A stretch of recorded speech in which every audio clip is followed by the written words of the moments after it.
ECU? Do you bleed purple and gold? Are you ready to hoist the colors? Hoist the colors! It's time for the most in-depth look into the world of ECU athletics. Welcome to Hoist the Colors with your host, Stephen Igo on 94.3 The Game. Watch the show live on Facebook and at 943thegame.com. Here's Stephen Igo. Welcome in. It is Hoist the Colors on a Thursday, January 22nd edition of the program. We're live on YouTube, Facebook, and X. If you got a question, a comment, a concern, drop it there over the next hour. The big news from yesterday, Emory Williams signed with ECU quarterback, transfer from Miami. We'll get into that the second half of the program and a whole lot more. So if you want to know anything about Emory, drop that in the chat, and we're doing our best to hook up with him for a potential interview on the website as well. But we are going to start today with some ECU softball discussion. We've got the head coach, Shane Winkler, back in studio going into season number 5. And, look, we're going to talk softball, Coach, but you're a fellow Denver Broncos fan, so we'll start there. How excited are you for the AFC Championship? Oh, stoked. I mean, it was an interesting season. Obviously, a 1-seed, best record in the league, and every week was stressful. So it felt like a season where we were fighting to get into the playoffs. And just been exciting to be a fan. And I mean, obviously a big injury news that they got to battle through, but. I mean, anytime you're playing this late in the season as a fan, it's exciting because it's been a while. Are you on the Jarrett Stidham train? You think we can get it done? You got to be now. I mean, everyone's on the defensive train, but he's got to make enough plays to give the defense a chance to pull it off at the end. We are visiting with softball coach Shane Winkler, big Broncos fan like myself. All right, I promise we'll talk softball, which, by the way, Philip Pilkin producing. Philip, we're getting some comments. The volume a little quiet on YouTube, so you may want to check that if you can. All right, year 5 for ECU softball coach Shane Winkler. It's crazy how time flies, man. It feels like just yesterday was year 1, year 2. But, you have consistently moved the needle forward for this program. And you look even at last year, like I know you didn't have the wins that you had the previous year, but like you guys took a huge step up in scheduling. Yeah. You guys, to me, are getting closer and closer to an American Conference title, NCAA at large contention. So how would you kind of assess the program going into year 5 from your vantage point? Yeah, like you said, each year I think we've taken a big step forward. And last year, the strength of schedule was top notch. We played one of the stronger schedules in our conference, and we have the same thing set up for this year. But so even if we had a couple less losses overall schedule, we had the first winning season in American Conference play in the history of the program. So we took a big step forward. Obviously, everything conference-wise is the most important, and we're moving in the right direction there. And we feel like we continue to add the pieces, like you said, to compete at the top of the conference. It is a strong league where you get multiple bids every season, but we feel like we're putting ourselves in that conversation. Volume is good now, Pilk, so appreciate that on your end. All right, so big news, the conference tournament will be at home this year. I want to get to that. The schedule this year, do you feel like you guys, again, are scheduling at a level where you can, get that at-large bid if you have the team? And is there a balance to it, too, like finding the appropriate, balance in terms of scheduling up but also not making it, I guess, too hard?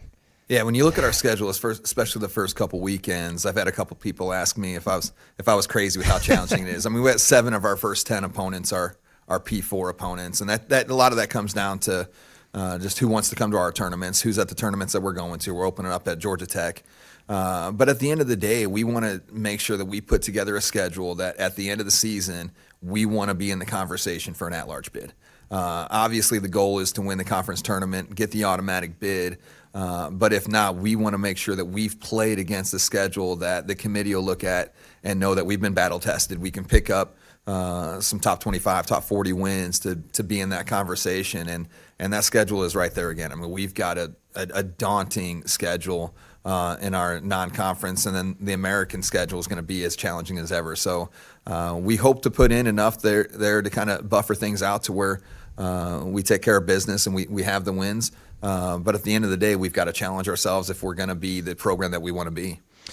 February 6th will be the first game against Villanova. You guys will play Alabama later that day in the Bus Classic at Georgia Tech, and 2 games with Georgia Tech as well in that weekend. So, it's only, 15 days away, a little over 2 weeks. I mean, it's crazy. So how do you feel like the preseason has gone for your girls, your staff? Do you feel like y'all are kind of right on schedule? Yeah, I love where we're at. We've had a great opportunity to scrimmage a lot of times. We got some weather coming up this weekend, so we moved our scrimmages up a couple days. We got 10 innings in yesterday. We'll probably get 10 today, probably 10 tomorrow. So our pitchers are getting to see live batters. Our batters are getting plenty of live at-bats. We're kind of seeing what lineup combinations we feel like are going to work best. We've got some competition for the last couple spots that I'd say for an opening day lineup that we're battling down and seeing who's going to be able to step up and kind of handle being thrown into the gauntlet like that. But really where we're at, like we got great weather today, so we'll get out there and get 10 innings in. But the development throughout the fall, we had a successful fall. But I really like where we're at. And the girls are to the point now where they've seen a lot of live at-bats against our own pitchers. They're ready for another opponent. And you guys scrimmage, a handful of games in the fall against other opponents. How much do you – because, the baseball team, for those that are familiar, they can do 2 outside scrimmages. You can do even more than that. So is there a limit on that, and how much do you feel like you can grow as a program in doing that? Yeah, we get 8 games in the fall, and we use our 8 games differently than most programs. We make sure that we play as many D1 programs as possible. We get Duke, NC State, UNCW, Campbell, so we get tested in the fall, and we treat that as kind of February games for us. They don't help or hurt your RPI in any way, but we want to attack that the same way we're going to attack in the spring. Yeah, we want to see kind of our entire roster, who can do what, but we want to make sure that our players that we feel like are going to have the best chance to be in the starting lineup get a chance to get tested against the teams that we play against. So we see a lot more value in times with some of those fall games than even these February games, because you don't have to worry about taking an RPI hit. But we can throw out different combinations. And like I said, we tested ourselves in the fall. We had an outstanding fall. We performed well. So we got a lot of players, a lot of new players on the roster. They kind of got tested a little bit and see what this level is all about. Some of our transfers that may not have had a lot of time at their previous school got thrown into big roles. So we feel like we're a lot more battle tested. Looking at some of the names on the schedule: Notre Dame, Maryland, Stanford's coming to town later this year. JMU, we always know, is really good in softball. Duke, NC State, North Carolina, St. John's on the schedule. I mean, and that's just non-conference wise. It's a very good league in terms of the American for those that aren't as familiar with softball. But I'm curious, what does that say about your program? Because look, some of these schools are from the north, they're looking for games, but also like they could schedule other teams in the south. They want to come play at ECU. They understand the product you guys put on the field, the tournaments you guys put on. So what does that say about your program? Well, it says a lot. It says a lot about really the way our program's resourced with our facilities, things like that. You got Maryland and Notre Dame coming back to our tournament. They were here a couple years ago in one of our tournaments. So you got P4 teams that are wanting to come back to Greenville, wanting to play at our facility. They know they're going to see great competition. They know we're going to get quality umpires down. So we do things the right way. So when you get programs wanting to come back, that really says a lot. The conference this year, you were telling me the official preseason poll has not been released yet, but you guys have voted on that. So how do you kind of see it on paper? And we know, of course, in this era, on paper can look a lot different from what it plays out as, but how do you see kind of the conference looking? Yeah, it's going to be an interesting year. There's been a lot of turnover in rosters. FAU won the regular season last year. They'll be really strong again. They're a top 25 program. We see them being every bit as good as they were last year. And then after them, when you look on paper, there's been so much turnover to where, 2 through 10 can really be a fight. So when you look at seeding for the conference tournament, being in that top 4, obviously we want to put ourselves in a position to win it the regular season. But being in a top 4, you get a huge advantage. Being top 2, which is our ultimate goal, you get a double bye, really almost a triple bye into the semifinals and a tournament that we're going to host here with the conference tourney. So, that's the goal. We feel like we did the work that we needed putting together our roster this summer. But a lot of programs within the conference had that type of turnover. In the transfer portal era, you see a lot more turnover, and that's the way that American's been this summer. We're visiting with Shane Winkler, ECU softball coach. So, again, the American Conference Softball Championship will be in Maxar Joyner Family Stadium. That'll be May 6th through May 9th. Obviously, a lot of time before then, but still exciting that you can kind of play and get ready for that as the season goes along. All right, last year's tournament, one of the, to me, I guess by letter of the law, it may have been a correct call, but I thought it was just a crazy, terrible call against Charlotte in the tournament. Obstruction at third base, what appeared to be the final out. Your girls were celebrating. Ended up being called back, reversed. You had to get the next outs, which you guys did, which says a lot too. Take me back to that. And you also got ejected, right? No, I did. I did. No, obviously a really close game there. Charlotte had a great season. We put ourselves in a position where we get the final out of the game. They were making a little bit of a run in the bottom of the 7th.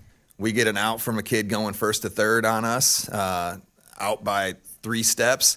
Their team's already crying. The teams are already lined up to shake hands. And we've got an obstruction rule that's been challenging for NCAA softball for a couple years now. I think they fixed it a little bit this year to where you go back at that play and it would have been ruled an out. Nothing you can do with replay. So at least they've changed that. But umpires came back and said there was obstruction. Obviously, I was a little heated on it. We had about 5-7 minutes worth of a review that I knew if they changed it, then they were going to have to drag me off the field. But fortunately, our girls regrouped after that, got the final out. I got to watch it from about 450, 500 feet away outside the facility, but really proud of the way our girls took care of that. We made a nice run in the tournament, which I think for our returners kind of set the stage for what this season's going to be. The next game against South Florida, close game, we're 1 swing, 1 out away really from getting a chance to advance to a championship. So we've got enough of that roster back that got that taste, been through adversity like that. And a lot of our girls who come from the portal have been through adversity, have dealt with things that I think have set the stage, like I said, for a really successful year. So we know Cliff Godwin in baseball, he's good for a few ejections a year.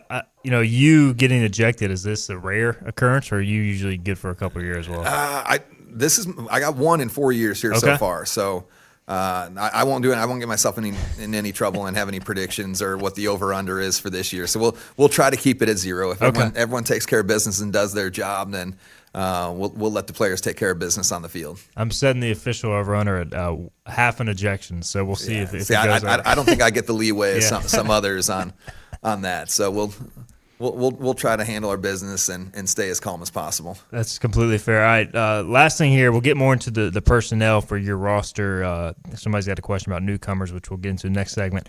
Just the whole portal era, obviously Emma Jackson, phenomenal player for your program. We know Kendall Frost has a very bright future.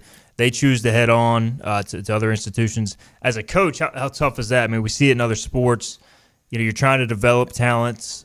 You can benefit from it as well, but how do you handle that as a head coach? How tough are those situations? Yeah, I mean, it's part of it now. I mean, we see it with every program. We see it with other programs here at the school. I mean, it's always going to be challenging. When you bring a player in, your goal is, as a freshman that you got them for 4 years, to continue to develop like a Kendall Frost, but they come in and they do really well. They're going to have kind of voices from outside their program, leading them to some P4 opportunities. Emma Jackson was the same way, came in here, transferred from Virginia Tech, did a great job for us. Really proud of what she did for us, for our program. Had one of the greatest seasons in ECU history last year. So, yeah, you'd love to have her back, but it's always going to be part of it. We're going to use the transfer portal to our advantage.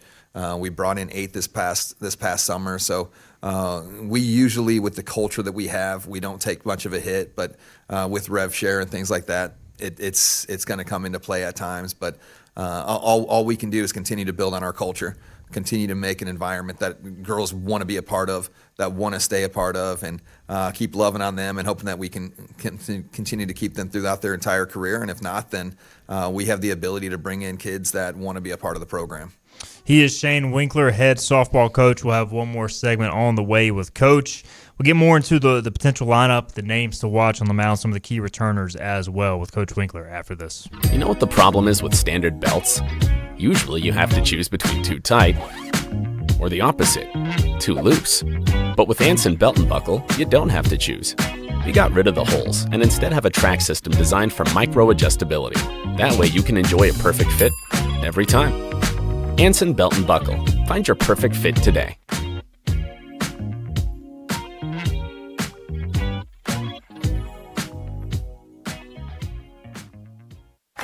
Healthwise Pharmacy rounds the bases with all of your infusion, retail, compounding, and medical equipment needs. Locally owned and operated by pharmacist Marcy Parker, Healthwise has grown to be your most trusted provider for infusion services. Currently providing in-home or on-site infusions in North Carolina, South Carolina, and Virginia.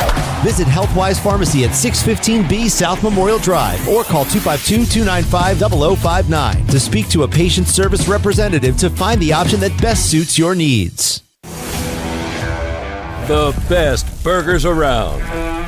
Everyone loves a thick, juicy, and fresh burger. Tiebreakers does real burgers better than anybody. And don't forget about the cheese sticks, fresh salads, and more. So don't just go to any burger-themed restaurant chain. It's time to break the chain and eat local. Tiebreakers, burgers and sports at its best. Go Pirates! Arg! In this age of globalization, we've learned that bigger isn't always better. Ever tried to get phone help from a big corporation from a real person? Right. That's what's so nice about Phelps Chevrolet. After more than 50 years serving our community, Phelps remains family-owned and operated. Mike, Daryl, Wave, West, Alan, and Clay deliver hometown service and integrity, same as always. They share your experience, they share your values, and they are ready to help with any motoring need. Come get you one.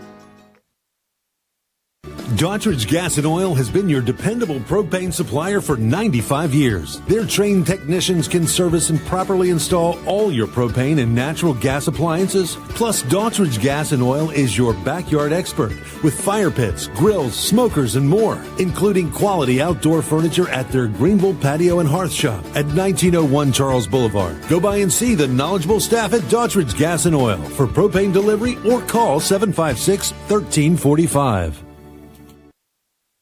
You have a choice when you invest in insurance, and when you choose First State Insurance Advisors, you're working with people you can trust. Clark Stallings has deep ties in the community. His team, including Keaton Smith, Regina Asby, Phil Leyva, Max Joyner Jr., Max Joyner III, and Ginger Smith, provides knowledgeable and professional advice. First State Insurance Advisors is an independent insurance agency. They offer all types of personal insurance as well as various types for business. Call or email First State Insurance Advisors today. We want to be your trusted choice agency. Climb aboard as we set sail and hoist the colors. Arr, matey! Back to the show with Steve and Igo on 94.3 The Game. All right, welcome back in. Hoist the Colors, second segment here with head coach Shane Winkler.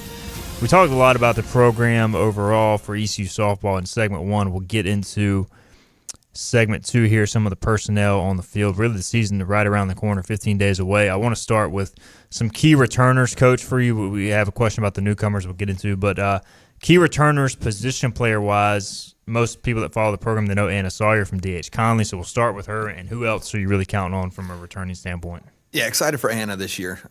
She's had the opportunity now to really step up her leadership.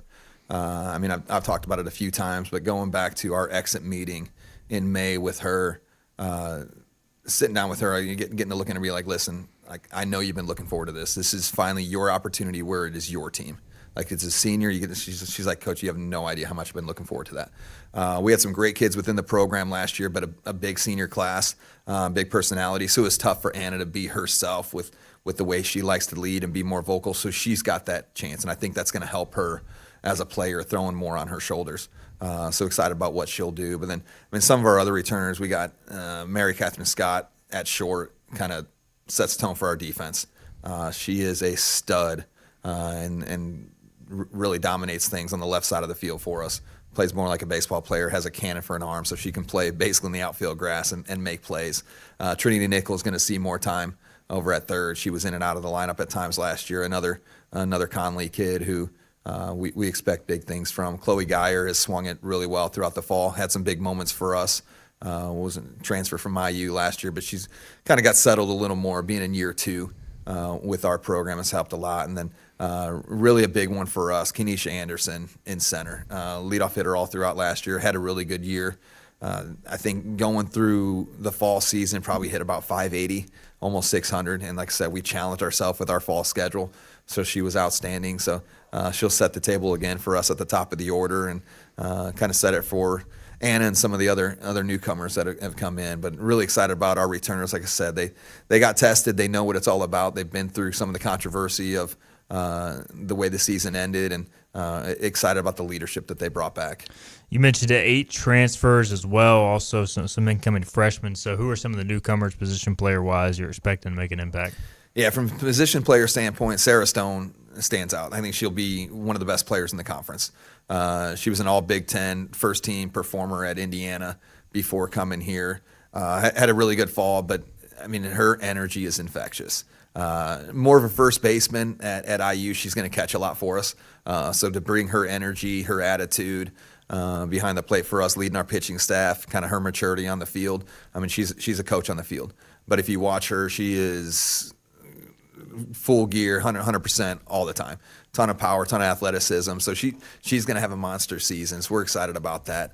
And then some of the other position players that transferred in, Haley Dieter, ton of power from the left side. Lillian Martineau, another lefty bat that'll have some success for us. And we really, other than a Sarah Stone who from the right side, we really made an effort to strengthen ourselves from the left-hand batter's box. When you look at some of the splits from opposing pitchers, they struggle with left-hand batters. So you got Alexis Morgan, another lefty slapper that came in from UCF, will kind of make an impact in the outfield for us. So we've got, throughout that portal class, like I said, we got 8, but they're going to make a big impact from a position player standpoint. Where do you feel like at this time, and again, 2 weeks, a little over that till the season opener, the biggest position battles are in terms of, your infield outfield situation? Yeah, for us, we've got probably one outfield spot that we've had a little bit of a rotation in, and then who's going to be, based on where we go outfield wise, that designated player. So it's kind of the last 1 or 2 bats in the order. We feel like a lot of the other positions not solidified because we got some young kids that are starting to press for time. Macy Chamillo is a freshman that came in. We felt like to start the season as a freshman, she can be a number 2 at short. She can be a number 2 at third. She can be a number 2 at second. She's starting to swing the bat like she's wanting to jump in the lineup as soon as possible. So I think she can make a real impact for us. But yeah, we've got, like I said, maybe an outfield spot and a DP spot, but then on our team, we've got 18 kids that swing the bat. There's going to be trying to find opportunities early in the season for a majority of those 18 as much as possible, because we got so many kids and a lot more depth that can make an impact. On the mounds, obviously some returners there, and clearly losing Kendall was a blow. But you guys brought in some big time transfers, or at least on paper some significant names, and in terms of numbers and potential there. How do you see the mound shaking out? Yeah, we've got the smallest pitching staff we've had. So baseball fans will panic when they hear that we have 4 pitchers. So we've had five in the past. So it's 1 fewer, but I think we're deeper than we have been in the past, even with 4. Taylor Apple comes back, has had a ton of success. She's a junior now, has had plenty of experience her first 2 years and been thrown into big moments. Pitched extremely well down the stretch last season, especially in the conference tournament. Julia Apostolakos came in from USF. The kid's going to be dominant for us. We feel over the next 3 years, starting with this year, can be one of the best pitchers in the conference, and will compete for a conference pitch of the year type role. She's a kid that's been 67, 68, and again, from a baseball standpoint, that's like throwing 97, 98. So she's got a ton of velo, is learning how to pitch in big moments. So she saw a little bit of time there as a freshman 2 years ago. She's going to have a big impact for us. Abby Hune came in from Iowa State, gives us a little change of pace, can keep the ball down, change speed, keep hitters off balance. And then we're really excited about Sydney Rainford, a freshman for us, who I've known her family for a lot of years. They're from the same area in Indiana that I'm from. So even from back in my middle school days, I've known their family. So for her to be able to watch her, selfishly coming from the same high school, but seeing the type of pitcher that she's grown into, she's going to make an impact as a freshman, and she'll throw in some big time games for us. So all 4 will see time. Said not as many in numbers, but we've got a ton of depth and excited about what they bring. So I said on the mound, I'm in the circle. Yeah.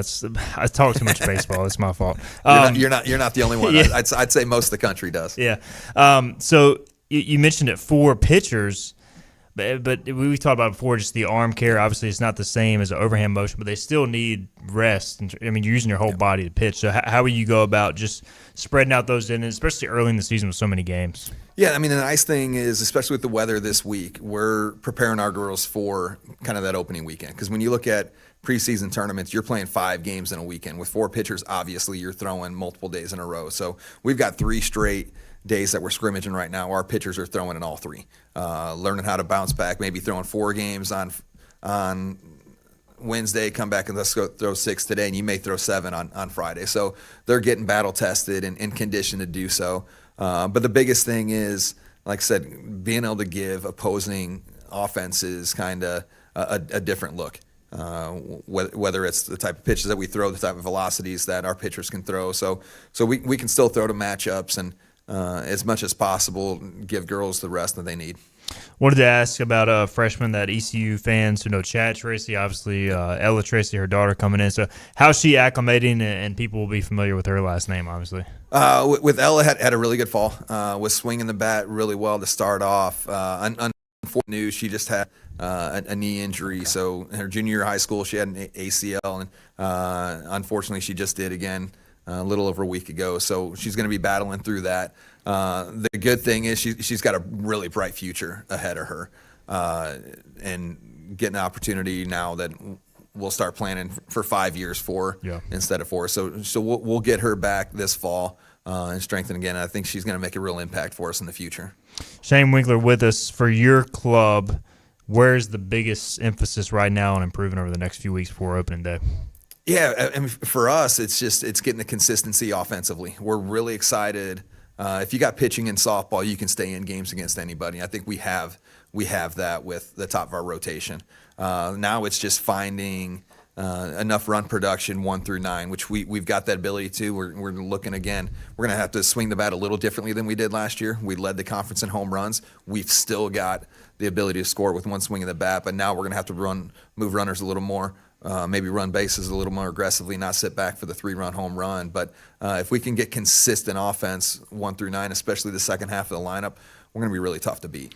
Yeah, I was going to ask. It sounds like y'all could be a little versatile offensively, and Sarah sounds like she could hit for some power as well. But do you feel like you kind of have a good balance there of speed, contact, and also some pop in the middle? Yeah, I do, and we're starting to see, like, maybe through the fall we didn't feel like we had the power numbers that we would have wanted. We're starting to see that a little more now, and I think credit to our strength and conditioning staff for what they did in the fall, and it's starting to pay off now. So, like I said, we'll still have that ability to score with 1 swing of the bat, but we're finding out how to be more situational with what we do offensively, battle through, kind of limit the strikeouts as much as possible. How great can we be with 2 strikes? How great can we be with 2 outs? I was going to ask specifically about Taylor with her experience going into her junior year in the circle. I mean, she obviously progressed last year. What's kind of the next step for her to maybe develop into that true, staff ace type personality? So much of it is mentality. Yep. With having only 4 pitchers, it's maybe having to battle through a tough moment and not rely on us being able to go to the bullpen right away, that she can overcome a couple walks, leave some base runners on, kind of minimize some innings. She's done so at times in the past, but now it's kind of taken that ace mentality. We've got the ability with a kind of a 200 monster with her and Julia, but each one of them, I need that dog, that fight, that I want the ball in the big moment. And then the cool thing is that they're each other's biggest fans. I mean, our entire pitching staff support each other so well, and we're going to need that throughout the entire season. He is head softball coach Shane Winkler. Again, they open their season on February 6th against Villanova and Alabama in the Buzz Classic. And then the home opener will be Buffalo, February 13th. That'll be 3 o'clock. And then Notre Dame scheduled for 5:30 also that day, that Friday as well. So, Coach, I know we need the fans out to support this team, but best of luck this season. And, hey, if the Broncos make it to the Super Bowl, I'm going to get you back on for a quick Broncos preview. How about that over the phone? Oh, love it. Super Bowl 60 preview. All right, we'll do that. Shane Winkler, fellow Broncos fan, so he's all right in my book and a heck of a coach as well on the softball front. Appreciate the time. Thank you. Thanks for having us. That is Shane Winkler, head softball coach. We'll get a break in. We'll come back, shift gears. We'll talk some Pirate football. Big quarterback news. Emory Williams has signed after his visit yesterday. We'll break that down and more next.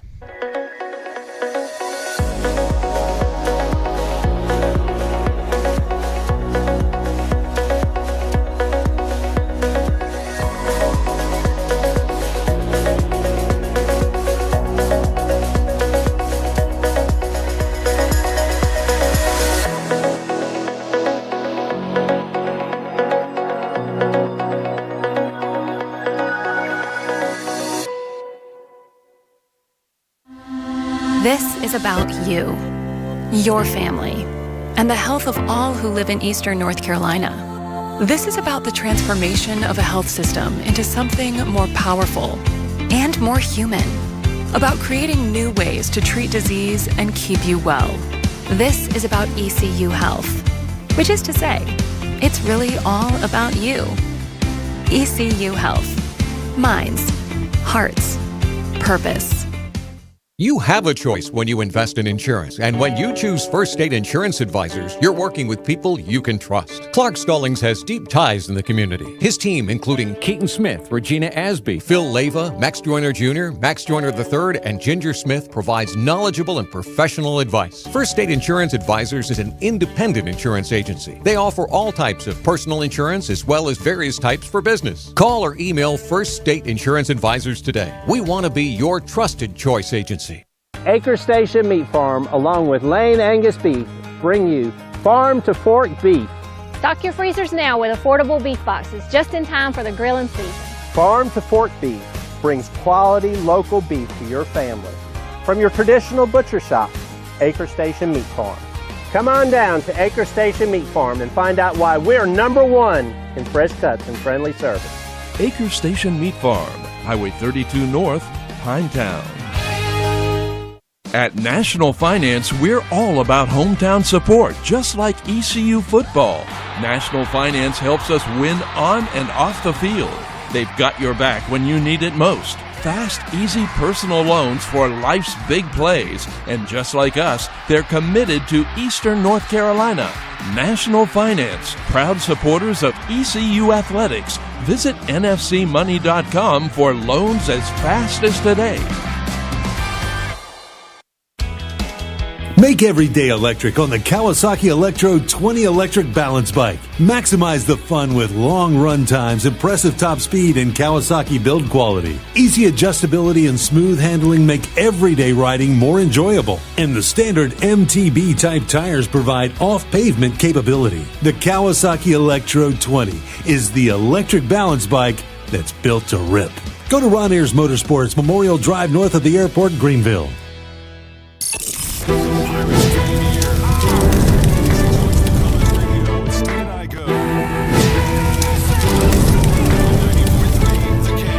Welcome back in segment 3 here on Hoist the Colors. Appreciate Shane Winkler, softball coach over at ECU. Always a fun interview. Several comments in the chat enjoying the interview as well. So I told Shane, and he's on board, that the Broncos make the Super Bowl. We're getting him back on for a Super Bowl 60 preview and a final check-in going into to his team's opening day. So we'll do that here once the Broncos win. How about that, Philip Pilkington? I like that. When once the Broncos win. Not if, once. The interesting thing that we're going to have to ask him is, they're down in Atlanta that weekend. How's that going to work? Is he going to miss the Super Bowl? That is a fair point. Let me look at the start times for that game. We should have asked him. I didn't think about it in the heat of the moment. So I'm pulling up the softball schedule. So Sunday, they'll be good. They play Georgia Tech in a doubleheader starting at noon. So yeah, but he's going to be on the way back. I mean, I guess he'll be sitting on the bus, so he can just watch it on the bus. Stream it. Yeah, stream it on the bus. Hopefully he's got some sort of streaming service where he can do that. But, he's going to be sitting there yelling at the game, and the girls will be like, why the heck is Coach yelling at his iPad? That'll be fun as well. So there's your Shane Winkler Super Bowl viewing update. Hopefully after a win over at the Yellow Jackets. All right, Lane Smith's in the chat. He says he put 100 units on the Broncos. We'll get more into this tomorrow, which, by the way, ECU basketball will play at 1 o'clock due to the snow at North Texas. That means our show on the radio is going to go from 12 noon to 12:30 But I'm thinking that Bobby and I are going to stream the second half of the show on YouTube just as normal. Philip will have to produce the basketball pregame show, which begins at 12:30. And so as long as Bobby's on board with that, we're just going to roll with that plan, I think. Okay. That way it gives Bobby time to break down Emory Williams, and it gives us time to preview the AFC and NFC championship. And so do you mind if we flip the normal script of the show then? So I can make my picks. We'll do that first and let Bobby say his piece on Emory and the team. Yeah, we'll lead with your picks. So we'll lead with our picks. So that works for me. Okay. All right, so that's our plan for tomorrow. Thanks, everybody, for tuning into our meeting. We appreciate that. I mean, this is how we do it, man. We do it live on the air. No need for behind-the-scenes stuff. We just haven't verified this with Bobby, but that's our plan. Emory Williams is an East Carolina Pirate.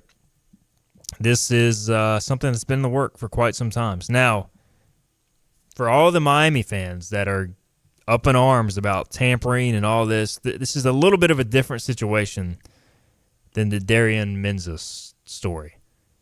Darian Menza is being stolen, trying to be stolen effectively from Duke. ECU and Miami, I think, were kind of on one accord with this situation. So I don't. Maybe technically it could be tampering. What is not tampering in college athletics these days? Either way, Miami played a role in sending Emory Williams to ECU is what I'm trying to say, over several relationships. So this was not a situation where, like, ECU was picking Emory Williams off their roster. I just want to make that clear. Yeah. I mean, it's from what we understand. Obviously, we don't know what happens behind closed doors. It sounds like they told him, and when we see it with them trying to get Mensa, like, that they were going to go after somebody else. The same way. I mean, he's set behind Ward. I think he kind of thought he was going to be the guy, and then the Beck thing happened. They told him 2 consecutive years he was going to be the guy and brought in transfers over. Yeah. And now they're about to do it for a third. And they're about to do it a third time. So it's either sit there and don't play or leave. He wants to play, and essentially he's like, hey, look, I love Miami, but at the end of the day, if you are going to keep bringing in transfer quarterbacks, and I think he understands it. Look at their success. Cam Ward, it's tough to argue with that. It's tough to argue with making the national championship, but I think he was essentially like, all right, well, I love Miami, but I want to play. And then that leads to their OC and coaching staff saying, all right, well, if you want to go, we're fine with that. Let's put you in a good situation. And that kind of leads him to East Carolina because there's some common connections there. So this is not like a ECU reached out to Emory Williams and stole him off the roster situation. This was very much a mutual decision from everything I've heard from both sides. So some comments. Brady says, who was Emory Williams' main source of contact at ECU, or kind of who recruited him? Jordan Davis has a relationship with his quarterback's coach. Also, Jordan Davis, Shannon Dawson, the Miami OC, are both from the air raid tree, so you have those common connections. Also, Shannon Dawson was at Southern Miss as offensive coordinator when John Gilbert was the AD at Southern Miss. So you have all those connections to play a role. Now, Emory did not sign until so a lot of this stuff is done through back channels, agency, high school coaches, parents, whatever. He did not sign until yesterday. He actually took his visit yesterday, had lunch at Sup Dogs, which apparently is I can't even imagine the tab ECU football has run up at Sup Dogs, because every single recruit I heard about went over to Sup Dogs to have lunch. I'm curious if Blake Harrell has eaten everything on the menu at this point. But that is apparently the closing, where you close, because he committed during that lunch, and then he signed later in the evening. They had dinner last night as well. So I don't know when he officially starts classes. I assume, from what I heard, it's still going to be this semester. They'll be able to get him in late. This is a special circumstance. When it's your quarterback, you make it work. But you have all those things that happen, and that's basically what led him to East Carolina. All right, Kenny Curlin says, I'm expecting huge things from Emory Williams. The tape on him looks great and comes in with one of his receivers. Yeah, Ray Joseph, who, by the way, also had lunch at Sup Dogs. He committed a few weeks ago. He was one of his roommates from what I hear, so you have that connection coming from Miami too. All right, so before we get into the quarterback battle between Emory and Mitch, let's go overall thoughts on the addition. I'll let you lead the way, Philip, because we've kind of known about this, talked about it, hinted at it for a while. Now that it becomes official, what first comes to mind for you? This sounds like the kind of kid East Carolina's going to get. Look, you can go one of two ways. You can get the guy who's been successful at a lower level or the guy who didn't play at an upper level. From what we understand, he's a good quarterback. From what we understand, Miami's got such deep pockets they think they can bring in a better quarterback. Well, they're the second best team in the country based off the final standings. So we can't be comparing ourselves to Miami. It's just the meat of the matter. With that being said, look, this guy has played in some games. He started a couple games. He's won a game that he started against. It wasn't like they were playing, Bethune-Cookman. They were actually playing a real team. So, this is the kind of guy who's going to come to ECU. This is the kind of guy Caton Hauser was, and it worked out. So, look, this is what it is, and you hope that he is good enough to be a starter for 12 consecutive games, Saturday in and Saturday out, or Thursday in and Thursday out because we're East Carolina for the next 2 years. All right, Emory Williams, I think from a quarterback tool standpoint, is about, like high upside wise, is about as good as ECU is going to get in the portal. I mean, no, nothing's proven. No, nothing's a slam dunk. We all know quarterback, the position, it's an inexact science. Just look at the NFL draft every year. It is basically a flip of the coin. The one thing I do like about Emory Williams is there's not been a single negative word said about Emory Williams from fans as far as like his personality. Fans, reporters I've talked to, seems to be about the right stuff. B, he has legitimate game experience. Now, it's been a while, but as a true freshman at the University of Miami, he started against Clemson in a late-season game and beat the Tigers in overtime. Then he started against Florida State, which that year I think went 10-3. Maybe even better than that. They were top. Was that the year they won? They went to the CFP, or didn't make the CFP controversially? This would have been 2023. Yeah. No, that would have been, the 2023 season, yeah. Yeah, because they went undefeated and didn't do it. Yeah, the 2023, it was the last year of the 4 team, and this year's still technically 2025. So, yeah. So, that season, number 5, Florida State.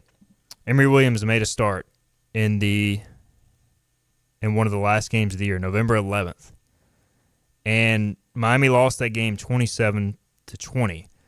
But Emory Williams had them in a position driving for the game-tying score and ran for a first down and broke his arm.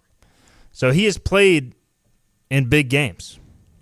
Beat Clemson in overtime, competed against Florida State. Now, were his numbers the best in those games? No, but he was a true freshman, stepping in for, at the time, Tyler Van Dyke. And so suffered an injury late in the fourth quarter. That was the end of his time as a starter. The next season, they bring in Cam Ward. Now, the thing that left Miami fans in a bad taste with Emory Williams was, you remember the Pop-Tarts Bowl? Yeah. Cam Ward quit at halftime. Guess who had to come in with half his team also quitting at halftime? Emory Williams. He did not play well in the second half of the game. I think they ended up losing, and that was basically his last true shot. And then after that, that's how you end the season. Guess what? They're going to bring in another quarterback.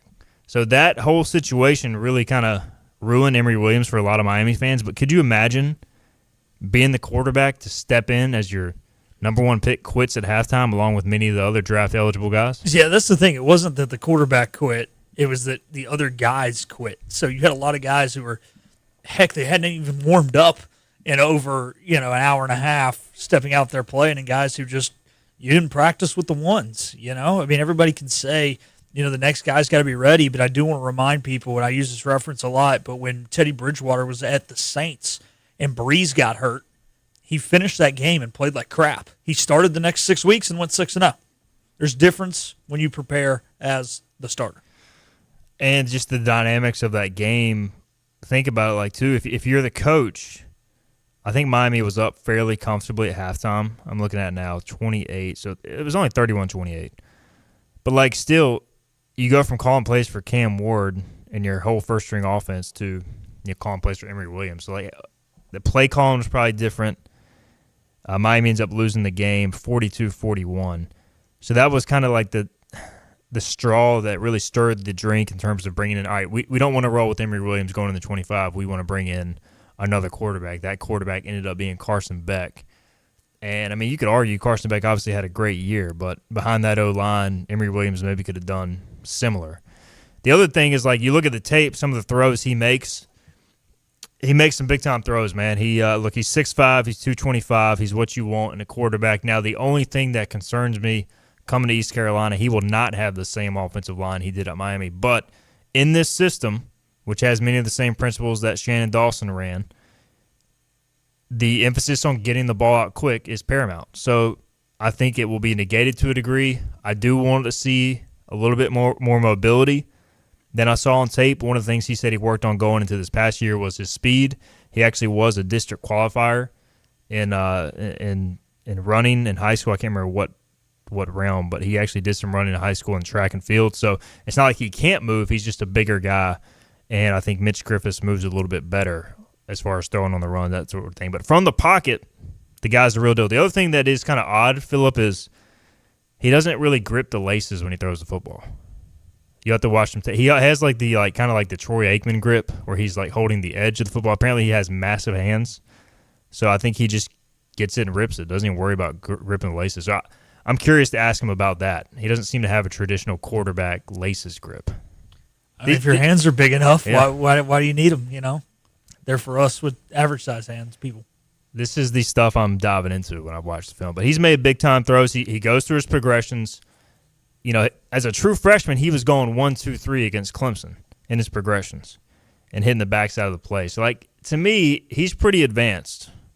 It was pretty advanced as a young quarterback. He's since had 2 years to improve from there. So, like, is it a slam dunk? No, but, I mean, to me, it's pretty dang good. I feel good about it. And we'll get into the Griffith side of this, too, because I don't think you can count him out. But I want to say kudos to the coaching staff, because I was nervous knowing their plan that they would be able to pull this off, just given all the stuff that goes on in the portal once his name was out there. This was their plan, and they landed the plane. And they got 2 quarterbacks, not just one. So, like, this was a job well done again for Blake Harrell. Like, I just think you got to give him – the administration played a role in this as well. So, job well done for everybody for getting this thing done. Yeah. I mean, hey, at the end of the day, you lost 3 in Jeter, Ditta, and Hauser. You brought in 3, a true freshman, and these 2. So I guess Mike Wright technically was a quarterback as well. But point is, you got 4 now. You got 2 that you legit think you can trust. I feel good about it. Job well done to Blake Harrell. So if there are any Blake Harrell doubters out there still, they can shove this, you know where. If you're still doubting Blake Harrell at this point, then I mean, come on. What is it? I guess he just has to win the American. I don't know what he's got to do if you're still doubting. I mean, holy crap. Yeah. I think he's earned 99% of the people's. There's always going to be that 1%. That same 1% that didn't vote King Griffey Jr. into the Hall of Fame on his first ballot. Yeah. I mean, that 1% always exists. That is true. Because they're idiots. All right, let's get a break in. Final break on the way. The quarterback battle between Emory Williams and Mitch Griffiths, how do we see that playing out? Rohan wants to know. We'll get into that on our other side. You know what the problem is with standard belts? Usually you have to choose between too tight or the opposite, too loose. But with Anson Belt & Buckle, you don't have to choose. We got rid of the holes and instead have a track system designed for micro-adjustability. That way you can enjoy a perfect fit every time. Anson Belt & Buckle. Find your perfect fit today.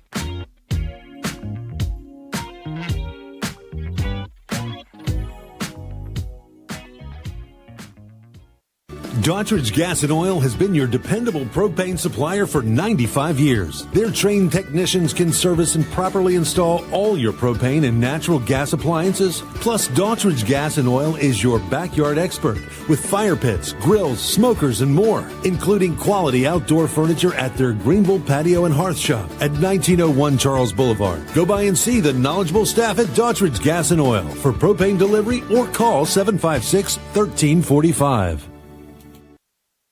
Other restaurants claim their food is fresh and fast, but are they friendly? At Moore's, you're treated like family the minute you walk into their doors. With locations in Winterville, New Bern, Swansboro, Morehead City, and Jacksonville. We've been practicing what we preach since 1945. At Moore's, our barbecue is slow cooked and smoked over real wood daily until it's so tender it's falling off the bone. Combined with our fresh chicken, cooked-to-order seafood, and homemade fixins, we're sure you'll agree. If it's not Moore's, it's less.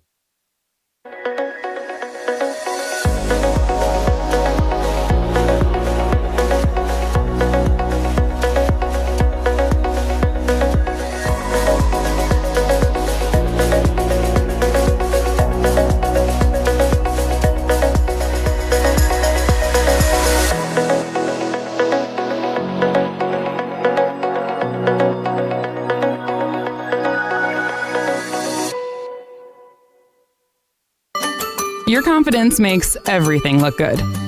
You see the world in vivid color, not black and white. Swing through your neighborhood Fantastic Sam's Cut in Color and let our experienced stylists take you from everyday to extraordinary. Fantastic Sam's hair salons are locally owned and operated. Our full-service salons are conveniently located in Goldsboro, Kinston, Greenville, New Bern, Jacksonville, and Calabash. Stop in today at Fantastic Sam's, where the possibilities are endless. You have a choice when you invest in insurance, and when you choose First State Insurance Advisors, you're working with people you can trust. Clark Stallings has deep ties in the community. His team, including Keaton Smith, Regina Asby, Phil Leyva, Max Joyner Jr., Max Joyner III, and Ginger Smith, provides knowledgeable and professional advice. First State Insurance Advisors is an independent insurance agency. They offer all types of personal insurance as well as various types for business. Call or email First State Insurance Advisors today. We want to be your Everything you need to know agency. in the world of ECU athletics. This is Hoist the Colors with Stephen Igo on 94.3 The Game. Welcome back into Hoist the Colors. We'll take you behind the scenes here a little bit more. We were discussing quarterbacks during the break. I'm in the middle of texting Corey Glore, former ECU broadcaster now with Tulane. I asked him, does Jake Retzloff have eligibility left? He says no. And so I'm now texting him, so who is Tulane's quarterback? We are planning to do a segment on ranking the quarterback situations in the American. So this is how we do the show. A lot of times it's unscripted, but we come up with these ideas as we go along. And so that's one idea we will execute here in the coming days/weeks now that we know ECU's quarterback situation. All right, we had a question from the audience. It was Rohan. In our final few minutes, he says, how do you handicap the quarterback battle between Emory Williams and Mitch Griffiths? Is it fair to characterize Emory as high ceiling and Mitch as high floor? I think Rohan put it pretty well there. The one thing that with Mitch is, first off, he's got a little bit of a head start. He committed earlier. He's already been in school, getting to know the guys, working out with them. Also, both of them come from similar offenses. Mitch really, probably a little bit even more so, was in basically almost the same offense. He worked with Mark Leftwich at Texas Tech, who was previously on staff with ECU OC Jordan Davis and Eric Morris at Incarnate Word. So all these guys run the same stuff. Miami ran some of the same stuff, but there were some differences as well. So I wonder what the verbiage. I mean, not that you know, but that matters a lot too. I don't know what the verbiage is. Yeah, so both of them are familiar, but I think Mitch would have a step up on the offense and just being here a touch earlier. And he's played more. I mean, he's played more. Now, you could say Emory's played in bigger games, honestly. I'd have to go back and look at every one of Mitch's appearance. He made 10 starts. 9 of those were in the 2023 season as well. So, I don't know. I think Rohan put it pretty well. I'd put Emory as the favorite. But one thing I've learned about quarterback battles over the years is, nothing will surprise me here. I never expected Jake Garcia to be the guy. Turns out he shouldn't have been the guy, but he was named the guy originally. So, look, man, I'm just going to try to report on it, enjoy it. I'm glad ECU's in a situation where they got to. I'll never forget sitting inside Camden Yards with Dom and Thomas and getting the text that Garcia had been named the starter, and I don't remember what I said, but yeah. Anyways, look, I mean, you would expect it to be Emory would be the favorite, of course, right? If we're gonna set betting odds here, Yeah, he probably is. But, like, Mitch Griffiths also was the backup at the number 3, number 4, whatever they ended up being, team in the country. Like, yeah, quarterback might have been their worst position, but still, like, he was the backup at Texas Tech. Like, this kid is not bad by any means. So, look, man, we'll see what happens. And whoever the starter is day one, I hope is the starter at the end. Nothing against the guy who loses the job, but, for the sake of stability. But doesn't mean that they're going to start the whole year. It just is what it is. And, I'm ready for spring ball now. Like, let's go. Let's go to practice. Not the game, practice. Ready for practice. And the one thing, too, is both these guys are, like, really good dudes. Now, look, I mean, they're competitors. They're both want to win the job. They both should expect to win the job. Otherwise, they shouldn't be in this competition. And, from everything I've heard, I'll be surprised if, like, I'm sure there'll be some, like, competitive juices flowing, but I think they'll end up getting along pretty good and push each other. The Jake Garcia, Katon Hauser thing, those guys trained together in California. They didn't like each other from the moment they trained together. So that was not a good situation. When they ended up coming into the same quarterback room, it was a problem. And it ended up leading to Katon pressing, and that's why he didn't get the job. But, like, there were, like, situations where they got into it in the weight room. I don't think Emory and Mitch are going to get into it in the weight room, but, like, I think you will have a different dynamic here to where these guys can push each other but also maybe get along a little better. The Katon-Jake thing was not, like, it was not a good situation, despite what they said to me. We talk about matches made in heaven. That might have been a match made in hell. It was.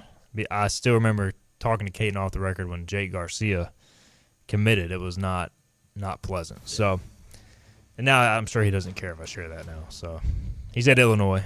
Jake Garcia, as far as we know, could you imagine if Jake Garcia transfers to Illinois to be the backup? I think it'd be funny if we still got a spot open for another quarterback. I'd take a third. That is legitimately. I still want ECU to add another quarterback, not to necessarily compete, but just to feel better about the room's depth. But anyways, we'll get more into that. Tomorrow, 12 noon, Bobby Harward. Appreciate Shane Winkler and Philip Pilkinen. We'll be back tomorrow. See you then.